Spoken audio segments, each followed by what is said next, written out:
After weeks of speculation, rumor, and innuendo, the Oklahoma Sooners do in fact join the coaching carousel in college football as Lincoln Riley is headed to the USC Trojans.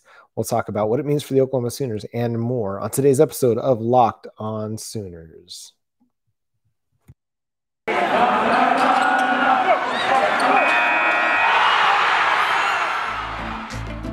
You are Locked On Sooners, your daily podcast on the Oklahoma Sooners, part of the Locked On Podcast Network, your team every day.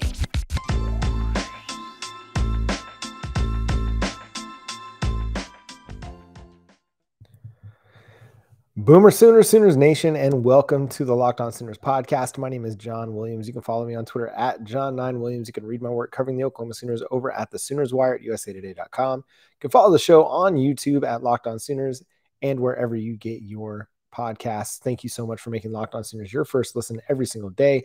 We're here daily to cover the Oklahoma Sooners, and we've got an incredible story to break down. But first, I got to talk to you about our sponsor of today's episode, NetSuite.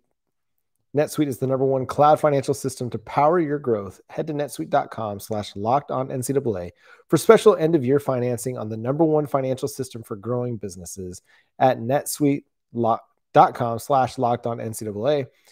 And let's talk about it. It broke sometime around between 2 and 3 o'clock that the USC Trojans and Lincoln Riley were closing in on a deal to make Riley their next head coach. Clay Helton was fired mid-season after another disappointing start for the Trojans, who have really been irrelevant on the national landscape for much of the last 10 to 15 years or so.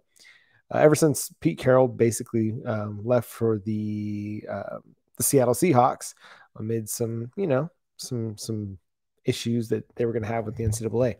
So, man, what a whirlwind of a few weeks it's been. For weeks it's been LSU was pursuing Lincoln Riley, and while that was probably true, they were really coming in hard after him. It didn't seem like he was as interested in going to LSU. There was some talk on Twitter today, different people reporting that Lincoln wasn't too keen on the idea of moving to the SEC. Now, that seems understandable given his history against the SEC in the college football playoff.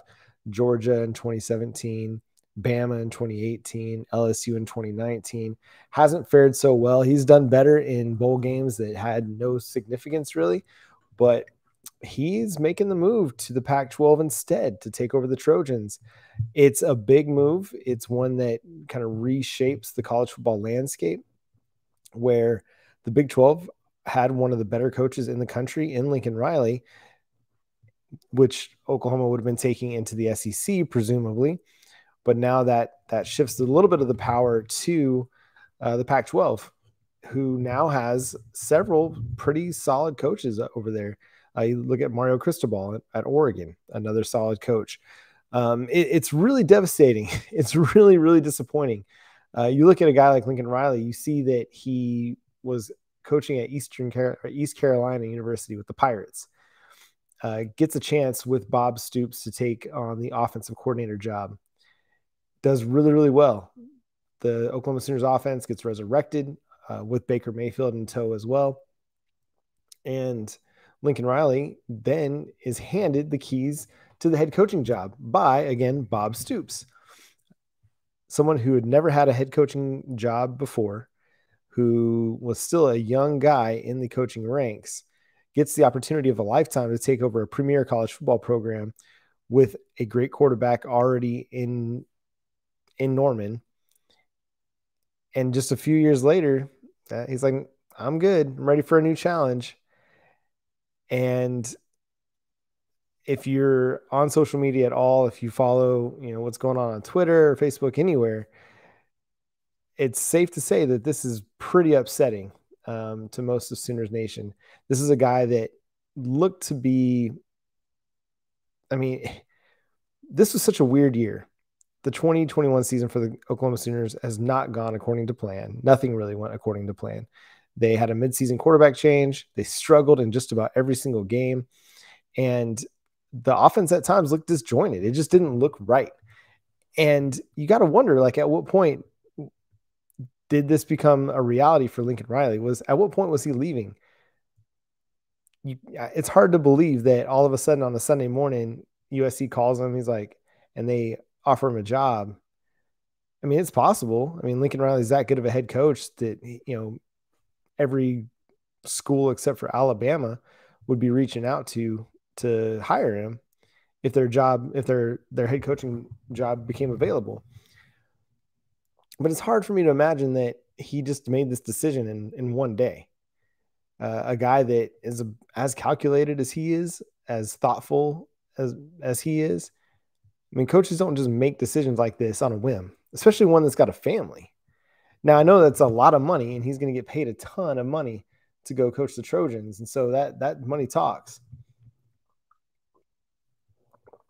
But it's hard for me to believe that this is just one of those, hey, yeah, that sounds like a good idea. Let's go do it. I know that anytime that me and my family, we've had to move, we had several conversations about it. We didn't just decide. It was weeks. And it wasn't as far across the country as this move was for the Riley family. It wasn't, and it's not, my job's never been as high profile as his job has been. And yet we're to believe that sometime between his post-game press conference last night and today, he all of a sudden decided, no, this feels like it was something that's been in the works for weeks. You go back to the bye week when he didn't, there was a plane flight to LSU. There, some speculation that Lincoln Riley took a trip to Baton Rouge. He took a mental health day that week as well, missed a press conference. There's just a lot of weird happenings going on. And apparently everybody was willing to cover for him. Alex Grinch took his place in the Tuesday press conferences. And it seems like Alex Grinch might have been in on it as well, who appears to be going to USC, or might, who knows what anybody knew about any of this. But the reality is that Lincoln Riley had to have been working on something all the while Oklahoma is trying to contend for a Big 12 title and push for a college football playoff spot. It's absolutely unbelievable to me that this is something that just came up all of a sudden. And what it does is it leaves Oklahoma holding on to the bag. Like, this is a team who had a top 10 recruiting class, it was number 7. It just jumped up to number 7 in 247 Sports latest team rankings. They had a number 1 recruiting class in 2023, and all of that now is in shambles. Like, the program is left high and dry. Who knows? Like, there's a lot that's going to transpire because of this, and a lot that's going to go down with the program itself, the team itself, and then with all those recruits that were committed to the University of Oklahoma over the next 2 recruiting cycles. It's this thing has far-reaching ramifications other than just Lincoln Riley taking a job. And he's going to just say, oh, it was a great opportunity, hard for me to pass up. I was ready for a new challenge. All the while going to the West Coast, where he's been really heavily recruiting, landing commitments that have been raising the draft class or the recruiting classes for his school. And now he's going to go out there and get a lot of those commitments to flip to USC, which, we'll talk about it here in a little bit, but this thing is just really frustrating. It's really frustrating. And I alluded to it a little bit ago, that a guy that was at East Carolina 5-6 years ago, had never been a head coach, was handed the keys to the kingdom, had some success, made a name for himself, and then's like, peace out. I'm done. I'm good. I'm going to go on to greener pastures, supposedly, and take over a USC program that's kind of become an afterthought on the national landscape. Just stinks, man. It just absolutely stinks. And I know y'all are feeling it too. I do. I know, I've spent a lot of the day, just kind of reading reactions and, writing stuff up for Sooners Wire, and just, talking with my guys over there, and just trying to process all of this. And it's been really hard to process because it's just all been such a whirlwind. But we're going to continue to talk about it. We'll talk about what it means for Oklahoma. where they're going to go from here. I mean, this is huge. This is absolutely huge. It's the biggest, like most impactful thing that's happened to this program probably since, Baker Mayfield came. But on the coaching front, I mean, Bob Stoops stepping down was huge, but he had a guy in the wings that could take over and just kind of lead a smooth transition. The Oklahoma Sooners don't have that now. And they're left in a situation where they're going to be playing catch up as early signing day approaches in early December and National Signing Day comes a couple months later. This is a team that's going to have to really, really work to make sure they retain some of the commitments that might be wavering, or try and re-up some of those decommitments that happened, like Raleek Brown. Huge 2022 signee commit, who has decommitted since the news broke. But we'll continue to talk about it. We'll continue to break it down. There's going to be far-reaching implications for this thing as we go. But let me talk to you about Prize Picks. Prize Picks is daily fantasy made easy. They offer more college football props than anyone in the world, and they offer all the star players of the Power 5, as well as mid-major players you might not have ever even heard of. Prize Picks offers any prop you can think of, from yardage to touchdowns and even interceptions thrown. And all of our users can receive a 100% instant deposit match if you go to prizepicks.com and use promo code LOCKEDON. Prize Picks allows mixed sports entries. You can take the over on LeBron points scored and the under on Pat Mahomes passing yards in the same entry. And hey, if you hit them on both, you can win. Use the award-winning app on both the App Store and Google Play Store. Entries can be made in 60 seconds or less. It is that easy. Prize Picks is safe and offers fast withdrawals. So don't hesitate. Check out prizepicks.com and use promo code LOCKEDON, or go to your App Store and download the app today. Prize Picks is daily fantasy made easy. And again, thanks so much for making Locked On Sooners your first listen every single day. We'll continue to break down what's going on with the Lincoln Riley situation heading to USC. So it puts Oklahoma in the coaching carousel. There are a ton of names that we'll start to dig into, but names you're already starting to hear are like Mark Stoops at Kentucky, who's done fairly well so far. He's had 2 10-win seasons in the last 4 years, had some solid years with them. He won some bowl games. He's won 3 bowl games in a row. He's gone 58 and 53 at Kentucky, which, hey, that's not bad. Like, and in his first season there, he only won 2 games, but he hasn't won fewer than 5 games in any season since. It's not a splash name. It's not a sexy name by any stretch of the imagination, but it's a guy connected to the program that has had some success at a mid-tier SEC program that could potentially help you, boost your profile as you go into the SEC. You're hearing names like Luke Fickell. Now, who knows if Luke Fickell's wanting to leave from Cincinnati? If he is, Oklahoma's going to have to wait a month or so to get an interview, as Cincinnati's putting themselves in the college football playoff picture. I don't know if that's necessarily a realistic option, because he's going into the Big 12 with Cincinnati in the near future, and many believe he's kind of an Ohio State guy too. So if Ryan Day were to ever step away from that job, and more speculation, some people seem to think that if the Chicago Bears job opened up, that Ryan Day would be a potential choice there. Now there's the Justin Fields connection that makes that kind of obvious and maybe not as realistic as some might seem, but Luke Fickell, maybe not. You hear names like Brent Venables, the former Oklahoma Sooners defensive coordinator, now with Clemson. That'd be a great hire, I think. Another former Sooner assistant, Jay Norvell, who's doing a really good job at Nevada. I think that can make a lot of sense as well. You look at another former assistant like Mike Leach. Hey, would Mike Leach want to come and bring the craziness of the pirate stories and the candy rankings to Norman? That'd be fun and fantastic, and potentially a guy that could potentially retain one of your quarterbacks if he were to come. You look at some other guys like I'm blanking on the name. I had it in my head and now it's gone. And Adam Schefter's reporting Cliff Kingsbury, which I don't think that's as realistic. because he's got a pretty good job with a pretty good situation at Arizona. Matt Campbell.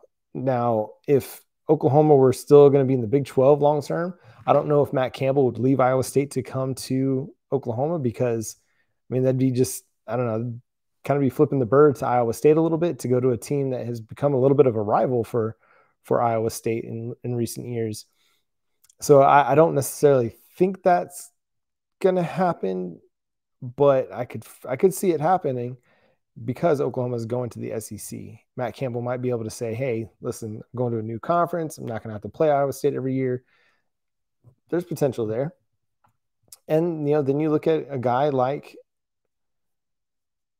Matt Rule, who has been, with the Carolina Panthers for a bit, kind of struggling, up and down season so far, but a guy that had a ton of success at Baylor, turned a program around really quickly and made them very competitive. That could be a really good hire for the Sooners. He's a really good program builder.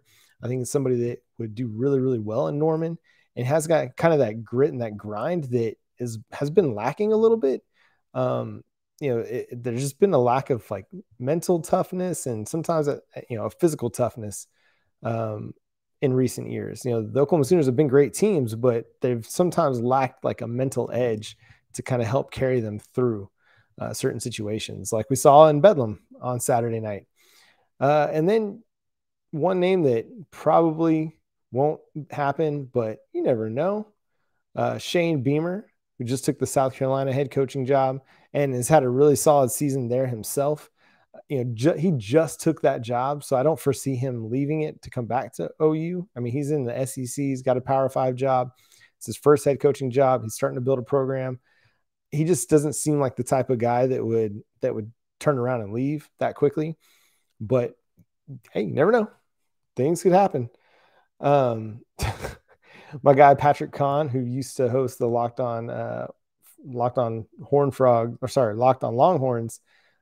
just texted me Jason Garrett, and I love Jason Garrett, but no, keep him away from my college football team. One, he doesn't have any college experience, so how's he going to go in and recruit? I don't see that at all. So Patrick, stop it. And he knows I love Jason Garrett. I think he's a good organizational guy, but no, keep him away from my college football program. One name that I think would be interesting, and it's a name that is always going to be connected to Oklahoma through thick and thin, no matter what's going on, and the guy that's going to come and carry your team to the bowl game, and that's Bob Stoops, who agreed to be the interim head coach for the Sooners through the bowl season. Every time a head coaching job has come available since Stoops retired, he gets mentioned. Even this year, USC, LSU, Florida, didn't matter. A Power 5 job comes available, and Bob Stoops' name gets thrown on the list. I don't, and part of the reason I don't think he's ever been interested is because he doesn't want to coach anywhere other than Norman. Now, he coached in the XFL a little bit, so that, I mean, to me, that gives you the indication that he's still got a bit of an itch for the game. Does he have enough of it to jump back into it full time? I don't know. But I think it's something to consider. We'll see how this next month goes. If he gets into it and he's like, man, I love this and I missed it, maybe he just wants to jump back in and kind of take the team over again. Who knows? I don't think that's the direction that they'll go. I think he's enjoying his life right now. On Fox's big noon kickoff, I think he's really having a good time with that, and he's doing a great job. But stranger things have happened. Remember, Bill Snyder came back after years away from Kansas State's program to help them out. So just a thought to keep them there. Again, I don't think it's going to happen, but you never know what could happen.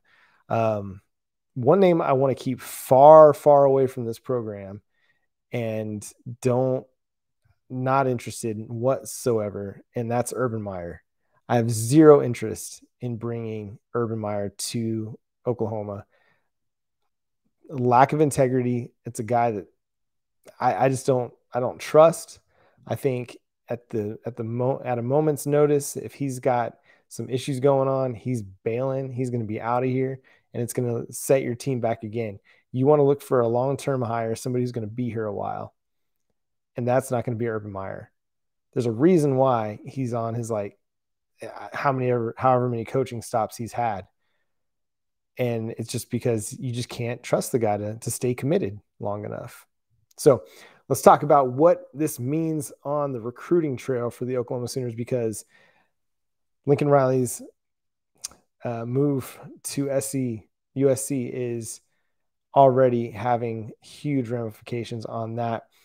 But first, let me talk to you about NetSuite. This is it, the putt to win the tournament. If you sink it, the championship is yours. But on your backswing, your hat falls over your eyes. Is this how you're running your business? Poor visibility because you're still relying on spreadsheets and outdated finance software. To see the full picture, you need to upgrade to NetSuite by Oracle. NetSuite is the number one cloud financial system to power your growth. With visibility and control of your financials, inventory, HR planning, budgeting, and more, NetSuite is everything you need to grow all in one place. With NetSuite, you can automate your processes and close your books in no time while staying well ahead of your competition. 93% of surveyed businesses increase their visibility and control after upgrading to NetSuite. Over 27,000 businesses already use NetSuite, and right now, through the end of the year, NetSuite is offering a one-of-a-kind financing program to those ready to upgrade at netsuite.com/lockedonNCAA. So head to netsuite.com/lockedonNCAA for special end-of-year financing on the number one financial system for growing businesses. That's netsuite.com/lockedonNCAA. And Built Bar is offering a special deal through Cyber Monday. You can get 20% off everything delicious and healthy at built.com. That's 20% off site-wide, and even bigger discounts on Built Boost, Built Broth, and Built Swag. So Built Bar just added a new flavor. It's landed in time for Cyber Monday. It's Caramel Almond Delight. Amazing. It tastes so good. It tastes a little bit like a caramel apple, but without the apple, I don't know, it just hits hard. It's so good. Delivers everything it promises. Caramelized chocolate, check. Almonds, check. Delightful, double, check. Be sure to get yours before they're gone. 150 calories, only 17 grams of protein. The things you love about Built Bar with amazing flavors. So 'tis the season to save and to give your taste buds the gift of Built Bar. So go to built.com for these incredible tasting new bars and 20% off everything. Head to built.com, enter the code LOCKED20 before it's too late. And now we got to talk, man. Recruiting has been a thing that's really buoyed the Oklahoma Sooners over the last couple years. They've done a really, really great job at building their profile, building their program on the recruiting trails, both on the offensive and defensive side of the football. Lincoln Riley's ability to attract number one quarterbacks has been huge, and I think that has also helped attract other offensive skill position players as well. At the same time, Lincoln Riley leaving now has sent shockwaves through the recruiting world, and you're already starting to see decommits come through. Malachi Nelson, the 2023 number 2 quarterback behind Arch Manning, he's decommitted. Brandon Innes, wide receiver in 2023, he's decommitted. Trayon Webb, running back in 2023, he decommitted. 2022 linebacker Kobe McKenzie's decommitted. It's just Raleek Brown, a 2022 running back, one of the biggest names in the recruiting class, he's decommitting.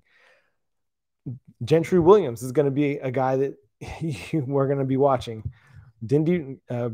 Brownlow Dindy, he's going to be someone to watch as well. There's a lot of guys that I mean, it just throws everybody into question. Every single player is going to be up for grabs at this point because, one, we don't have a head coach. We don't know the direction of the program. Two, a lot of these offensive guys were coming for Lincoln Riley. They were coming for his offense that has propelled players into the NFL, helped them win Heisman's, helped them win postseason awards, All-American awards, things like that. And now Lincoln Riley's not going to be here. And so it's really easy for these guys to decommit. And if you look at the California guys or the West Coast guys like Raleek Brown, Malachi Nelson, Mekhi Lemon, DeAndre Moore, Gavin Sawchuk, that's a lot. There's a lot of guys over there that, well, Sawchuk might be from Florida. A lot of guys that are on that side of the recruiting world on the West Coast. Sawchuk's from Colorado, excuse me, from the West Coast that now have a place to go, to stay at home, and still get Lincoln Riley as their head coach. And that is incredibly frustrating. And your 2022 recruiting class that was number 7 in the country and your number 1 recruiting class in 2023, that has been nuked. It's done. And it's going to be hard to recover from that. Right now, you have Spencer Rattler, you have Caleb Williams as your scholarship quarterbacks. You have Micah Bowens as well, who transferred from Penn State. Spencer Rattler seemed to be on the way out based on what happened, what transpired this year with the quarterback change, just the way, he was not really appreciated at times, as the fan sections, the student sections were chanting for Caleb Williams. Could he transfer out? It looked like that was going to be the case. But what about Caleb Williams? Caleb Williams came to play with Lincoln Riley too. Could he follow him to USC? It's a legit question. It's a legit possibility. And one that, if it happens and Spencer Rattler also goes, leaves you with a quarterback depth chart of Micah Bowens, Ralph Rucker, and Ben Harris. And no disrespect to those guys, but that's a drop off at your quarterback position. And that's after you saw Tanner Mordecai and Chandler Morris leave in the transfer portal last year and have and Tanner Mordecai had a great season for SMU. Chandler Morris had one really good game for TCU. But you're left in quarterback limbo if you don't have Caleb Williams or Spencer Rattler for 2022. They've got to figure out a way.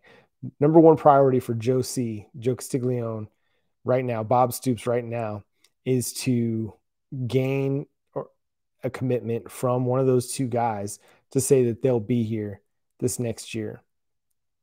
And it's going to be a hard sell until they figure out who the head coach is going to be. But that has to be priority number 1 for them going into the year. And and that's part of the frustration of where Lincoln Riley leaves this thing, is that out of nowhere, his word, his commitment doesn't mean anything. And so the players are going to be like, well, I can go too. There's nothing keeping me here because Lincoln Riley was the one that committed or recruited me. And if it's Alex Grinch, which reports are saying Alex Grinch is going to SC, or Bill Bedenbaugh is going as well. You're seeing rumors about a lot of coaches on this staff that might be following Lincoln Riley to USC. And if that does transpire and if that does happen, then it's going to leave a lot of these guys in limbo with relationships that they already had. And Oklahoma is going to have to rely on the transfer portal and whatever remaining players they have on the team to try and fill the team to contend or to try and compete next year. Going into 2022, it looks like it's going to have to be a total rebuild of this program. That's why they have to get this coaching hire absolutely right. They don't have to get it done fast, but they got to get it right. You're not just building for 2022, 2023, because 2022 and 2023, those recruiting classes are pretty much done. It's going to be hard to recover from that. But beyond that, that's where you really start to make hay. Now, if you can land a Luke Fickell, I think that could potentially save you. If you could land a Matt Campbell, if you could bring in, maybe a Matt Rule. These guys, Matt Campbell, Matt Rule, guys who were able to overachieve without big time recruiting classes. Maybe you're able to continue to contend. But if you're going into the SEC next year, which has been rumored at times, it's going to be a rough one. Even if you stay in the Big 12 next year, it's still going to be a rough one. We saw it this year. The Big 12 is no joke. We just beat up on each other for 9 games. And, it left Oklahoma State and Baylor standing this year. It's such I spent a lot of this day just really frustrated and really disappointed, bummed out. Lincoln Riley last night in his his post-game press conference emphatically stated he would not be the next head coach at LSU. Later on, he talked about, his role with his relationship with the administration, saying, everyone's committed to building this program here. We're we work well together and we're going to continue to work well together. And then 18 hours later, apparently he's not going to work well together. They're not going to continue to work together. At times this has left me lost for words. I was talking with my wife earlier about it, and she noticed I was upset, and she's like, "Are you okay?" I'm like, "Yeah, I'm just frustrated about this whole thing." And she's like, "Yeah, it's frustrating. It's disappointing that he would go and he would leave like that." You go follow the recruiting guys on Twitter, and they're frustrated too, because Lincoln Riley talked to a lot of kids, so even parents. Like, a lot of the parents are frustrated about what Lincoln Riley and assistant coaches kind of promised to their kids, and they're not living up to that promise. And I know I've been naive. I have. I think I'd probably live in a world that I want to believe the best about people, and I wanted to believe the best about Lincoln Riley, that he wouldn't just up and bail. But that's what he did. And it definitely leaves me in a different spot. I'm definitely not going to trust a coach again who says he's not leaving until practices start the next year, because now apparently any coach can leave any program at any time for any reason, and loyalty is not a thing. It's the whole Dwight Schrute meme. I value loyalty, but if there were a company that valued my loyalty, he's like, I believe loyalty is one of the things that I bring to a company. But if that loyalty were to be more highly valued somewhere else, then that's where I would provide my loyalty, basically. And that's kind of what Lincoln Riley's doing. He took the paycheck, he took the money, avoided the SEC at all costs. And, a lot of people are saying he looks smart for it. That's one way to look at it. So you could also argue that he kind of looks weak for it. But we'll talk more about this. And as I continue to process this more and kind of dig through my own thoughts and see how this plays out and how this transpires, we'll talk more about it in the coming days, because again, it's just shocking. It's shocking, really. And the Oklahoma Sooners will be fine. I do believe that eventually they'll be fine. The next couple of years might be a struggle. It might be an issue the next couple of years. But I think ultimately they will figure it out. You have a strong administration group, get a strong program with a strong history and a strong recent history of success. It shouldn't be too hard to continue that success, even though Lincoln Riley's leaving and he's leaving the cupboard bare. So that's going to do it for today's episode of Locked On Sooners. Again, thank you so much for making Locked On Sooners your first listen. We're free and available on every podcast platform, and you can find us on YouTube as well. Make sure you hit the subscribe button, hit a like button, leave a comment in the comment section, and hit that bell for notifications as well for every episode that drops every single day. Make sure to follow me on Twitter at John9Williams, and on Facebook, you can follow the show Locked On Sooners Podcast, and on Twitter at Locked On Sooners. Go to the Sooners Wire at usatoday.com to read my work. I have a lot to say about Lincoln Riley in the coming days. But that's going to do it. Until we talk tomorrow, I'm John Williams, Boomer Sooner.